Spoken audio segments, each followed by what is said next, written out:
Deep inside the Bible, there is an object called the Ark of the Covenant. It wasn't just a golden chest or a religious symbol. To the people of Israel, it represented the very presence of God Himself.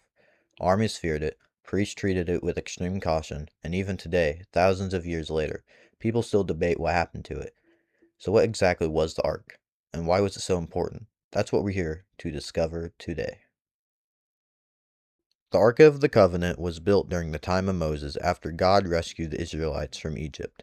According to the Bible, God gave Moses detailed instructions on how it should be made. The ark was built out of acacia wood and completely covered in gold. On top of it were two golden cherubim, which were angelic figures with wings stretched towards each other. The Ark of the Covenant was incredibly sacred. The ark was kept inside the tabernacle, which was basically a portable temple the Israelites used while traveling through the wilderness. Later, it was placed inside the temple in Jerusalem in a room called the Holy of Holies, the most sacred place in all of Israel. Only the high priest were allowed to enter the room, and only once a year to the Israelites. The ark represented God dwelling among His people.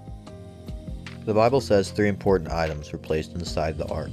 The first was the stone tablets of the Ten Commandments, the laws God gave to Moses on Mount Sinai.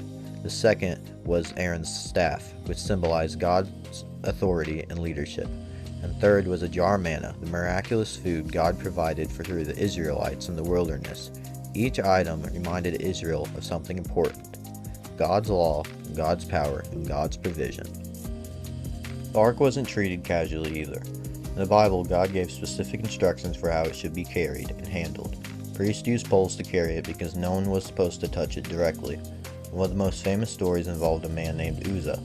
While the ark was being transported, the cart carrying it began to shake.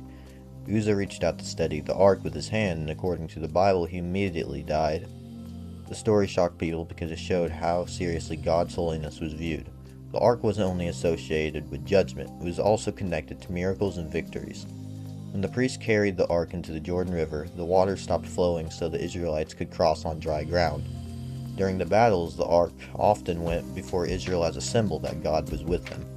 To Israel, the ark represented both power and holiness of God. But then one day it disappeared. After the Babylonian Empire invaded Jerusalem and destroyed the temple, the ark was never clearly mentioned again. And ever since then, people have wondered what happened to it. Some believe it was hidden before Jerusalem fell. Others think it may have been taken away or destroyed. There are even traditions claiming the ark is hidden in Ethiopia or buried under Jerusalem. Nobody knows for certain. The mystery is one reason the Ark of the Covenant still fascinates people today. Movies, documentaries, historians, and archaeologists have all tried to uncover the truth. But for Christians, the biggest meaning of the Ark isn't about where it is today.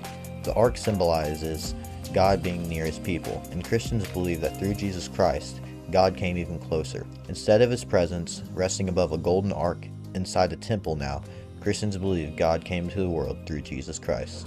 That's why the ark is more than just an ancient artifact. It points to something bigger, the relationship between God and humanity. The Ark of the Covenant might never be found, but a relationship with God can. Thank you for watching this video. I hope you learned something good today. If you want to learn more, like and follow.